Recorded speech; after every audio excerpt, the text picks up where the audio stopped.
energía hidroeléctrica, ¿no? Es un libro que muestra el patrimonio que es de todos, porque no podemos olvidarnos que los embalses siguen siendo públicos, de titularidad pública.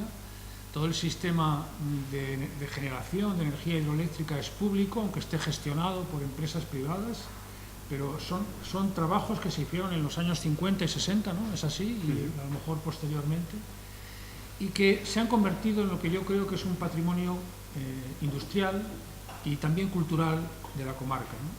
Que ha dado vida a mucha gente de Porto, de La Veiga, de Viana y de gran parte de la provincia de Ourense, ¿no? El libro solo se ocupa de la parte, bueno, solo, vamos, ni más ni menos, ¿no?, que de la parte de La Veiga, de Porto y de Viana, ¿no?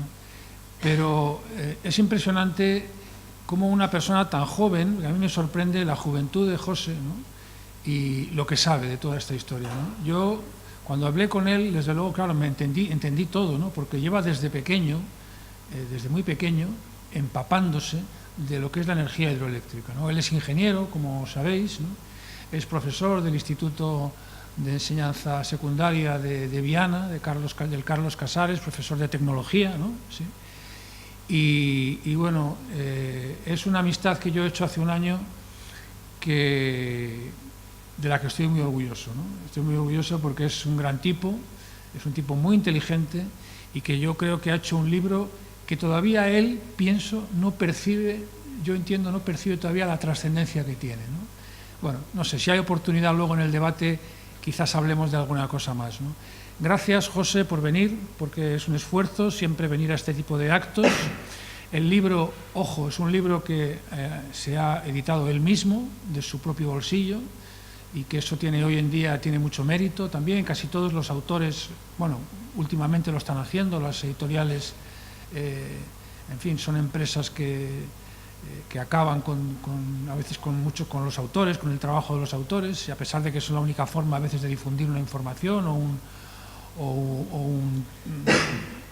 una elaboración artística o científica, pero los autores, efectivamente, como José, pues tienen mucho mérito, porque pagárselo él también es un suplemento añadido, ¿no?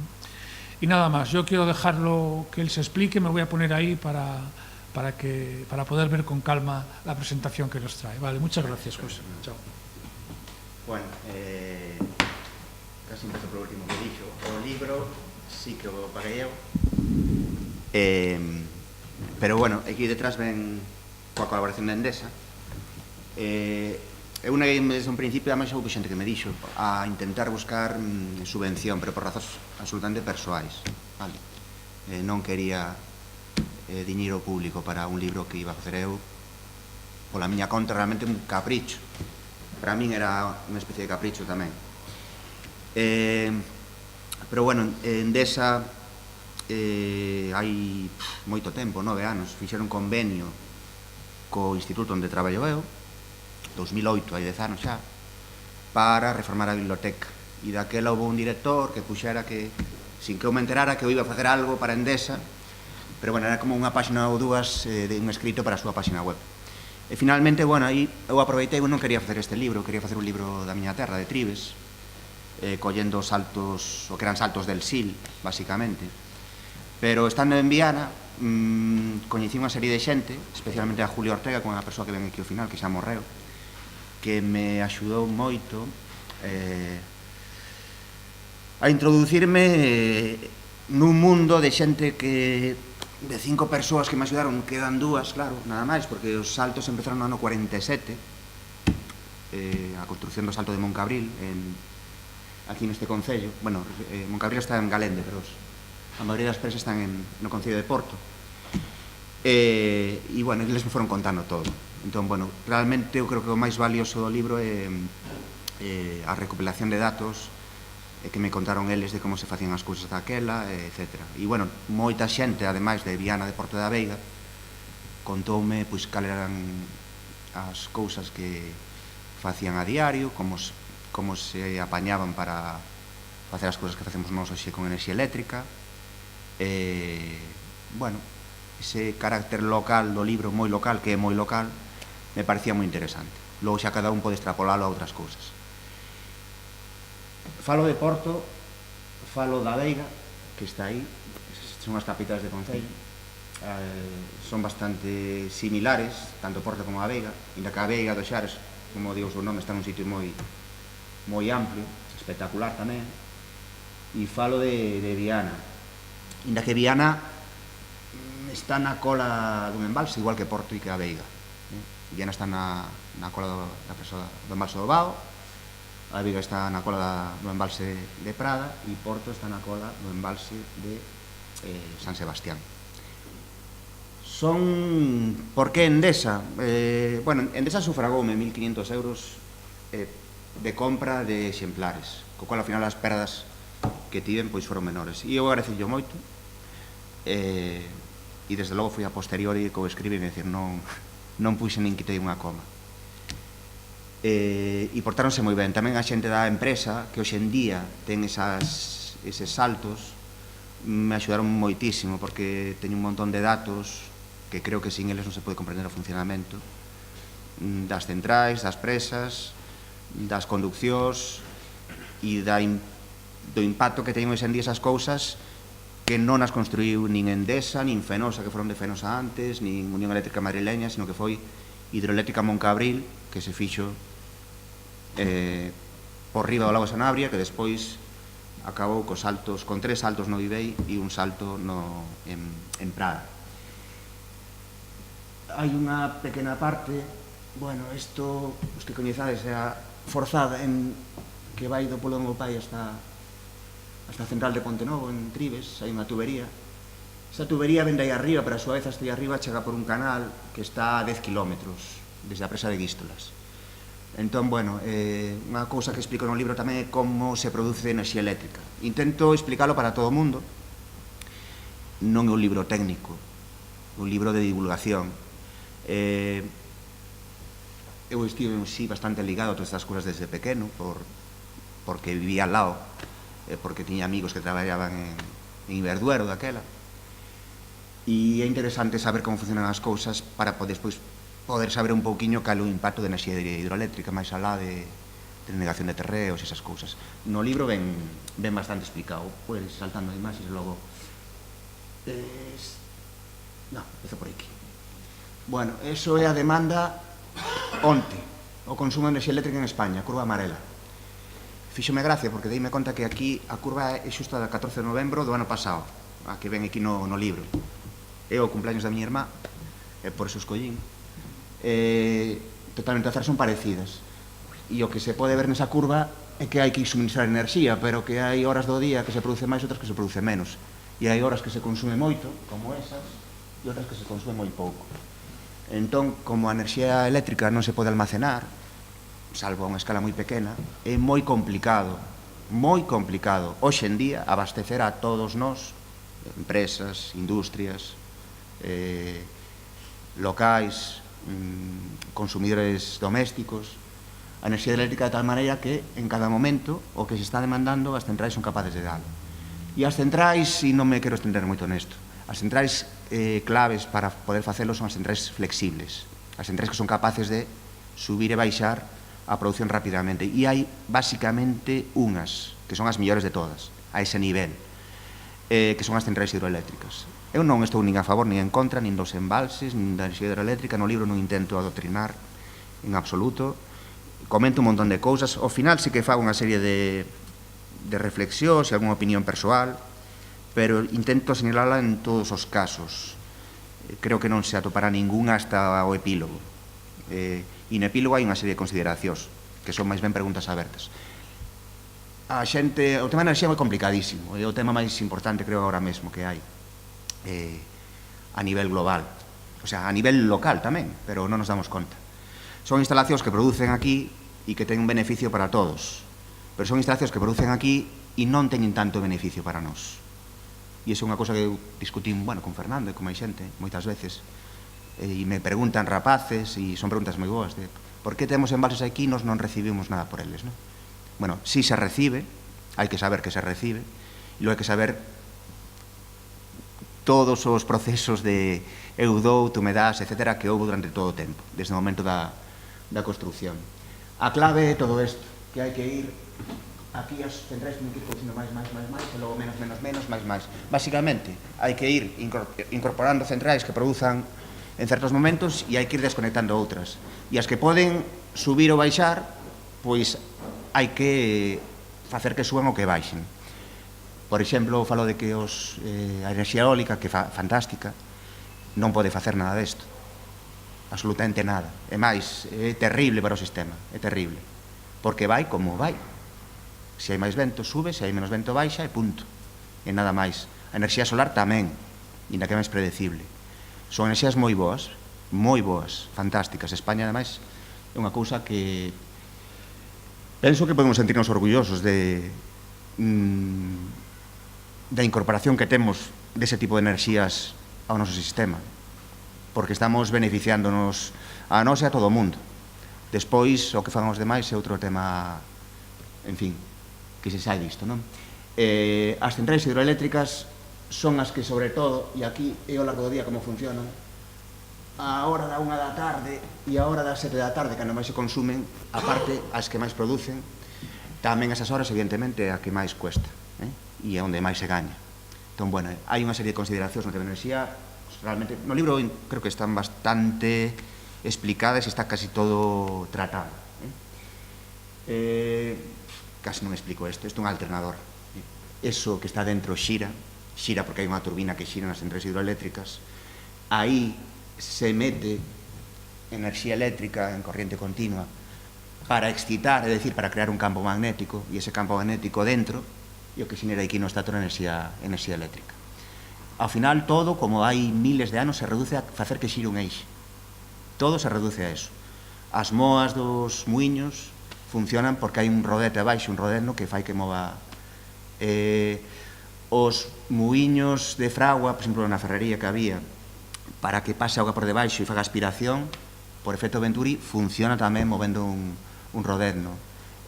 Hoxe en día, xa non hoxe en día, desde o século XIX, en Viana hai unha dos anos 20, na Veiga hai dúas de principios do século XX, e en Porto había, por exemplo, un destes, en corriente continua, por suposto, moi parecido, que se utilizaba para cargar a batería dunha radio nun muiño que está hoxe en día en Porto, se pode ir a visitar, e na que non está de momento posto como algo público ou tal. O movimento dun imán dentro dun alternador, e iso se pode fabricar bastante fácil, produce enerxía eléctrica. Estos son cousas que temos daquel momento. Isto fixo en 1957, e a central de Prada. Ten o parque de transformadores para elevar a tensión, para poder distribuíla con máis eficiencia por toda España, xusto no teito. Foi moi complicado construíla, moi complicado. Non foi do máis complicado, foi moi complicado. Primeiro, só había unha carretera que iba desde a Rúa hasta a Gudiña. Non era de agora, era bastante peor. E outra carretera que era do Alto de Covelo hasta a Veiga. Donde a Veiga, por exemplo, a Prada non había nada. Había camiños. Había un montón de pontes sobre os xares que están debaixo da agua agora mesmo. Esas pontes comunicaban os povos dunha beira e de outra e permitían, bueno, o comercio como había, que era prácticamente pois inexistente, e o movimento das persoas que era prácticamente inexistente. Falo no libro, por exemplo, do tema de a asociación do tema das carreteras a construción deste tipo de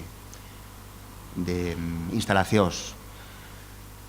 As carreteras que se fixeron as fixo Moncabril, eran privadas, non as fixo Moncabril para o ben público, nin era ese o obxectivo.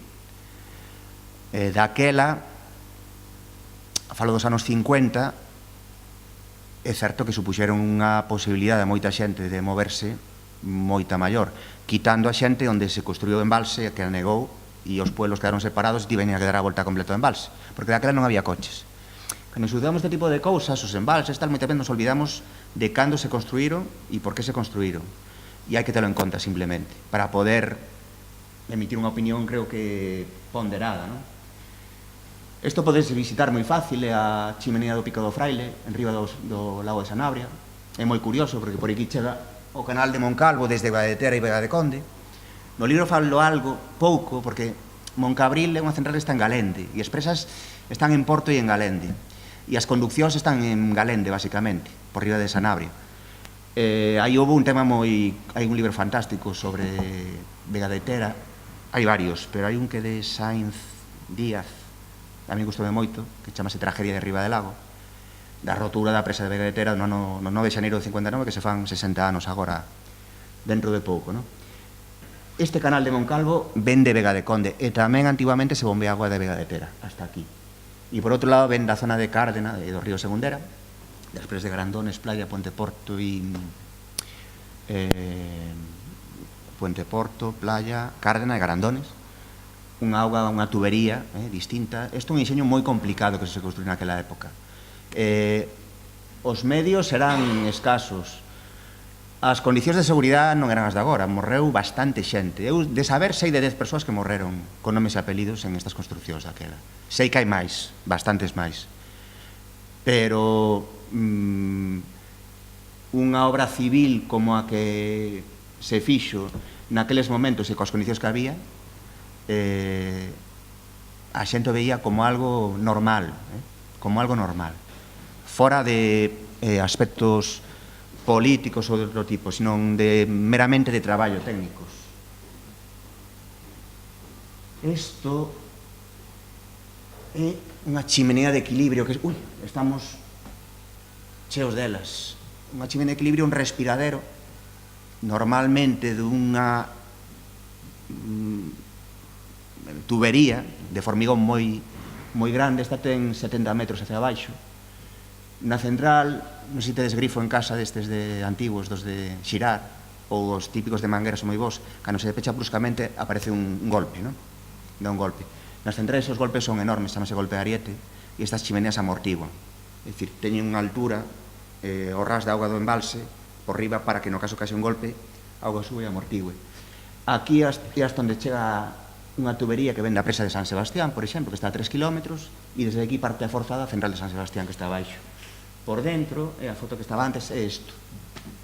É unha chimenea a 80 grados, ten unha serie de galerías para que a auga que chega se poida liberar hacia laterais e siga subindo, e está perfectamente diseñado para que nunca poida chegar a rúa. Todo isto foron túneles que houve que construir, e naquela época eran os anos 50 e España nos anos 50 estaba moi mal, estaba fatal, e os medios técnicos eran bastante peores que en Francia, que en Alemania, que en Italia, etc. Hoxe en día tamén, pero daquela eu creo que a diferencia era maior.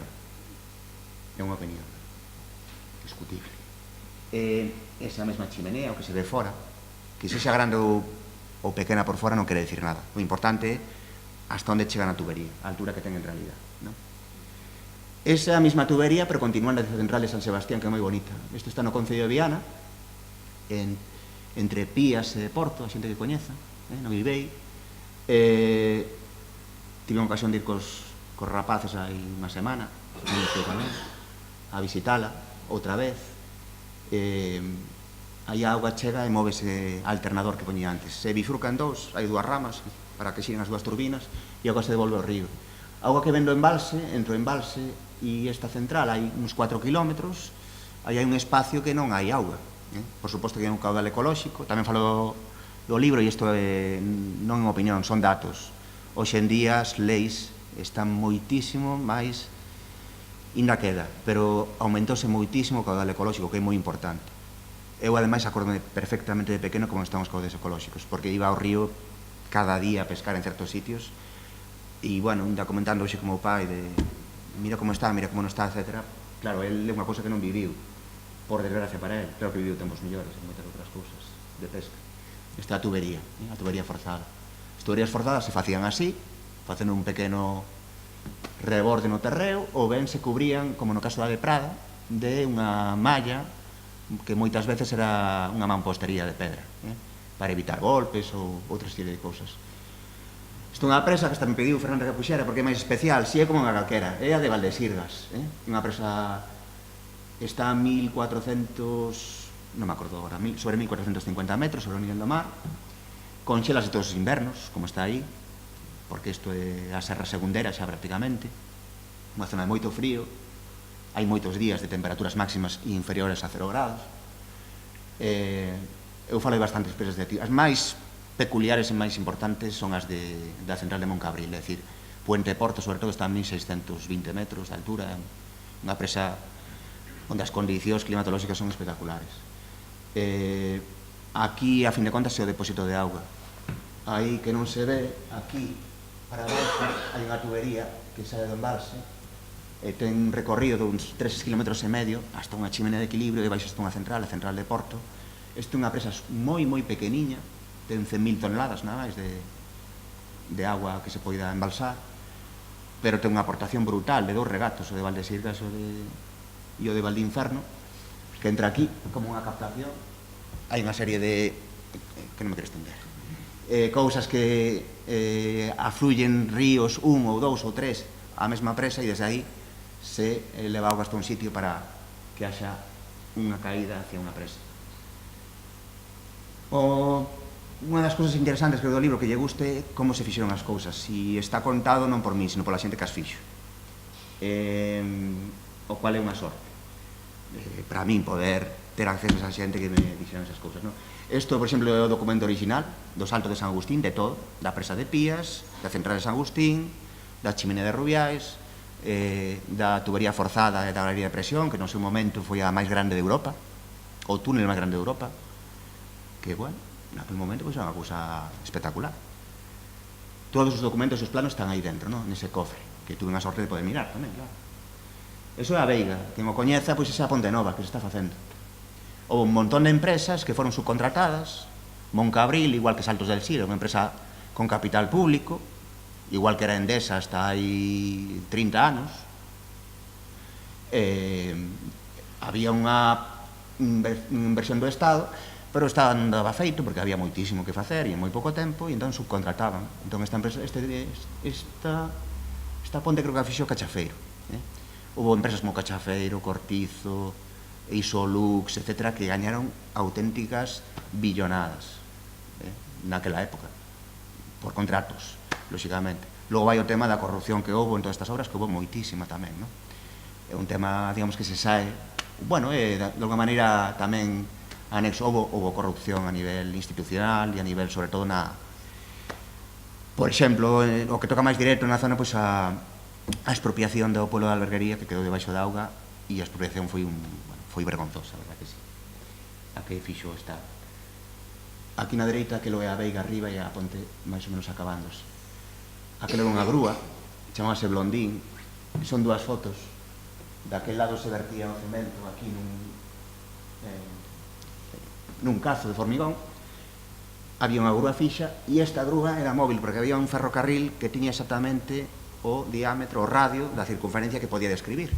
E entonces se facía que mediante un cabrestante os cables se soltaban ou se collían e o cemento se iba poñendo no punto e desa maneira puderon poñer na presa de Prada medio millón de toneladas de formigón ordenadamente e desde un principio.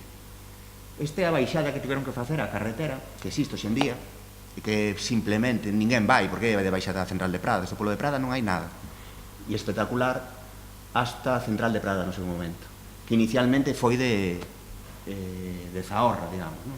De terra, apisonada. Esta central de Prada que vimos antes, a do centro, aí están construindo pois por arriba. Aí vese mal o río Xares, á esquerda, que fai unha curva onde a central de Prada. Esta central houve que desviar totalmente un río e metelo por un túnel, o río Mao. E aquí está pois unha tubería, como a que vimos antes.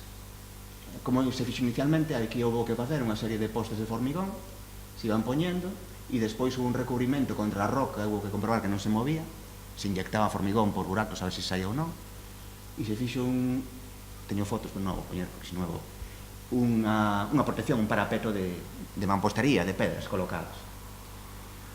Estos son os traballadores xusto que nos chegaron ao cuenco, é dicir, 12 metros por debaixo do río, houve que excavar, e cando chegaron a Roca Madre, aí pararon. Xusto aí. Ese é o día que deron co cuenco do río Xares, que é pedra pura, por debaixo xa é todo pedra, silicatos, etc. Entón o que fixeron sobre este sitio, vese mal aquí construíron un arco porque hai unha falla que se nove. De feito, hai 2 anos Endesa tuvo que parar e estuvo 6 meses sin poder producir porque había un movimento de terras que tuvieron que apuntalar polo tema da galería de presión, que senón se fastidiaba, e despois empezaron a construir a presa para arriba. Isto é o aliviadero de fondo, unha tubería que pesa por debaixo para poder vaciar o embalse cando fixera falta. Estes son os traballadores vindos da construción, que xa está a medio facer, e aquí está máis feita, non? Xa prácticamente pouco lle queda. Na seguinte está terminada. Aí está, queda pouco por pechar, aquí empezou a tranque. Esa foto se fixo o día que desaloxaron a alberguería Guardia Civil. En principios de abril do 58.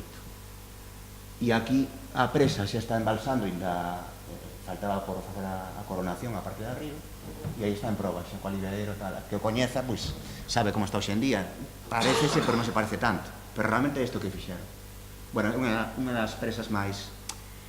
Unha das historias máis curiosas da presa de Prada, porque colle creo que todo.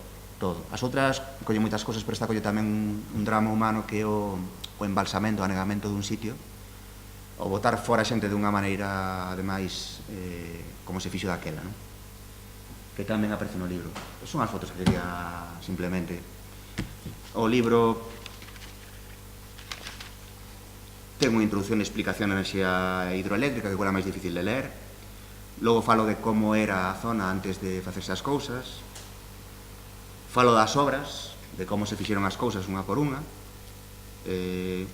con detalles e con anécdotas tamén a nivel laboral, de como se leva a xente, como traballaba, quen traballaba, de onde era a xente que traballaba, se a xente da zona traballou ou non traballou, hasta que punto a un lle foi ben, outro lle foi mal, as expropiacións como foron.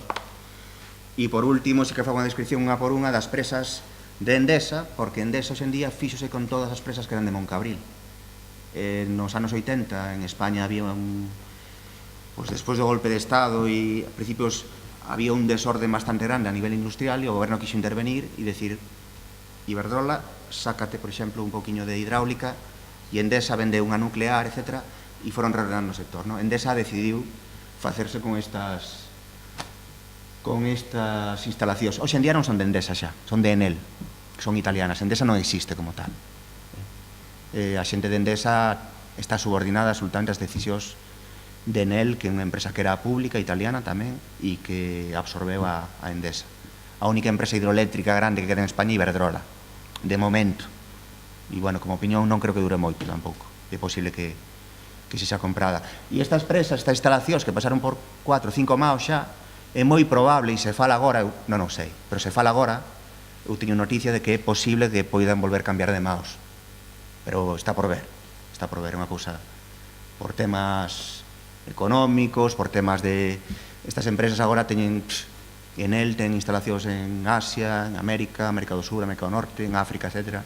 E entón eles, os seus activos, todas as cousas, intentan reorganizarlos de unha maneira. Ben, e, bueno, non sei, sobre todo alguna pregunta, que senón nos vamos.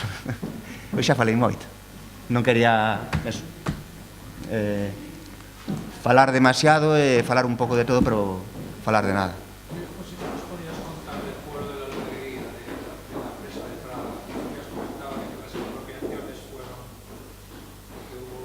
Vamos a ver. Ellos, por ejemplo, conocen muy bien la expropiación de Vigas de Camba. En Vigas de Camba, la expropiación fue a principios de los 70. Yo aquí recojo documentos de la... Primero, que había una ley de expropiaciones que hay que leérsela. Y segundo, pues que el Estado avasalló a los vecinos. Por lo que yo tengo recogido. La ejecución en el 58. En el 58. Mucho más anterior a la de Vigas de Camba. Sí, muy anterior. Es que la presa de las Portas empieza en los 70 y la presa de Prada empieza a operar en el 59. En el 59. La expropiación de la alberguería, primero hubo una notificación, pero los vecinos se enteraron porque llegó antes la gente. Es lo que me contó todos los vecinos. No pude hablar con nadie y sé que es que no queda nadie prácticamente de Moncabril que estuviera al cargo de... porque era gente relativamente mayor de aquella. Y están muertos ya, ¿no? Los vecinos vieron que venían a hacer obras. Y entonces al ver que había gente haciendo obras, preguntaron qué iba a pasar y dijeron que iban a inundar todo eso. Bueno, es una expropiación forzosa.